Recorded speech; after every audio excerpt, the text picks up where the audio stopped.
Hey folks, Breakaway Homesteader here. I want to wish all the dads out there a happy Father's Day, and you're looking at a tired man. I spent my day after we went out to breakfast this morning. We went to the splash pad and got a little wet at the splash pad with the kid, had him come out and have some fun, and then I came home and I got to work. What I did today for my Father's Day was I built my son a bed, and I actually built him an IKEA bed. And was it from IKEA? No. The answer is no. I prefer to build things with my own hands. One, when you build things, it makes you gain experience, and that's what you want to do whenever you can possible, is to gain experience. So, without further ado,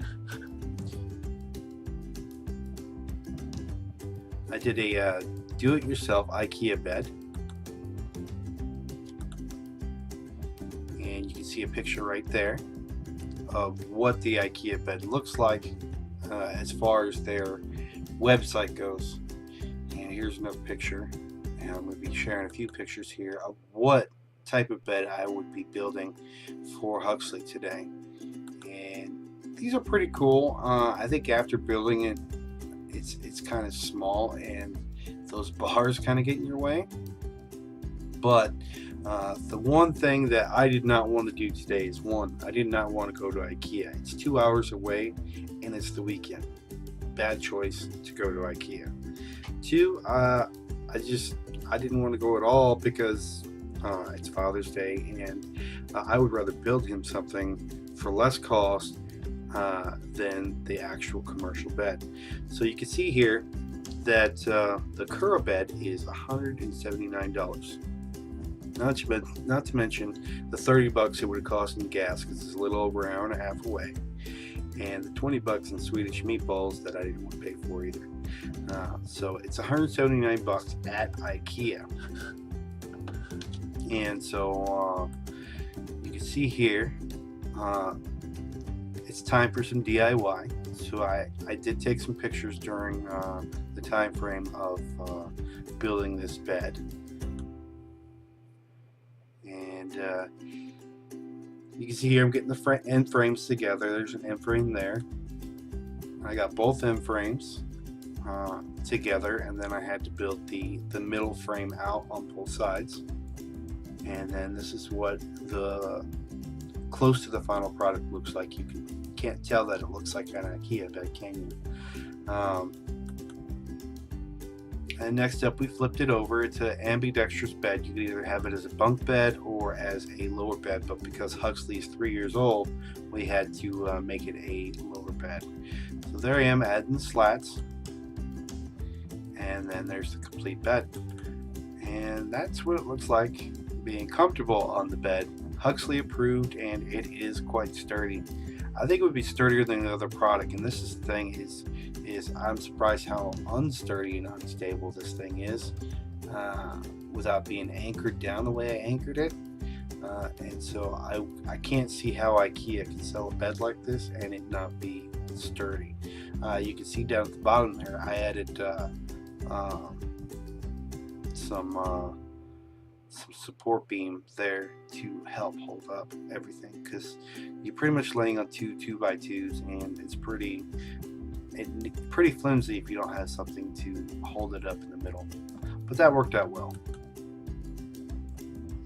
Overall view of the plans that I got from Pinterest was the plans are pretty easy to follow. The shopping list is correct, minus two things. I think the slats that the bed slats go, the frame or the wooden boards that the slats go onto should be 2x4, to where you can make an L shape, put a 2x2 on the inside of those 2x4s, and make a rail for the slats. Because the original plans, and you can see down there, the original plans had it to where you took a Craig bit, and a Craig bit is just like this.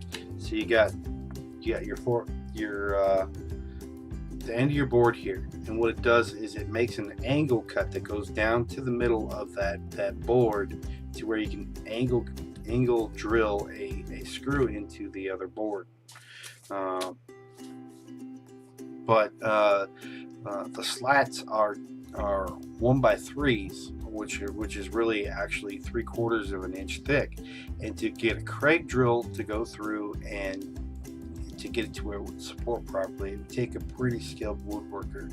So just to get those two 2x2s or 2x4s and put a 2x2 on the bottom to make an L shape to where you can place your slats on the inside would be proper, would be the best. I didn't have that today. I'd already bought all the stuff. I didn't feel like going back to the store, so I just placed the slats on top of the 2x2s and screwed them down. So those were the only things that I had wrong with these do-it-yourself directions. Now let's get to the cost. So covering the cost of bed materials minus the tools costs about $80 to build for all the materials anyway. We saved $100 from the actual cost from the IKEA bed if we were to buy the IKEA bed. We saved $30 from spending gas money to go to IKEA, and we saved $20 in Swedish meatballs, like I said earlier. So overall, today saved $150. And to say that, and to say you did it yourself, you know it's sturdy because you did it yourself, is a pretty good thing. So these plans are available off of Pinterest, but the website that it came from was annawhite.com. And the plans are free. I'm going to put a link in the box below to this site. And the only thing she requests is, if you use her plans, is that you comment in the section on how you thought everything turned out and how well it turned out. So that's all I have for today. Again, happy Father's Day, and you guys have a good one.